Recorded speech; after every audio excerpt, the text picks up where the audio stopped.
আসসালামু আলাইকুম, সবাই কেমন আছেন? আশা করছি সবাই ভালো আছেন। এই দেখেন কি পরিমাণ শিল পড়ছে, এখানে তো কমই, আরও অনেক শিল পড়ছে। এই শিল পড়া বৃষ্টিতে অনেক ক্ষতি হয়েছে। শহরের মানুষের কী হয়েছে না জানি, কিন্তু গ্রামের দিকে এই আমাদের এলাকাতে যেটুকু বৃষ্টি হয়েছে, আমাদের এলাকাতে আবার অনেক জায়গায় হয় নাই, তো আমাদের এটুকার মধ্যে হয়েছে শিল পড়া বৃষ্টি। যেমন ঝড় বৃষ্টি বাতাস, এগুলাতে যাদের ভুট্টা আছে খেতে, যাদের ভুট্টা গাছ ছিল সাথে তাদের সব মায়ের রস, রসুন, পেঁয়াজ, যাদের যে ফসল ক্ষতি ছিল সব ফসলই নষ্ট।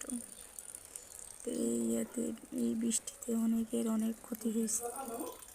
দেখেন আল্লাহ করতে দেখে এটা কেউ কোনো হাতে কিচ্ছু না, কিন্তু কোনো মানুষের দ্বারা যদি কিছু নষ্ট হইতো তাহলে এতদিনে কতদিনের মানুষ মরতো এই 2 দিনে ঠিক ছিল না।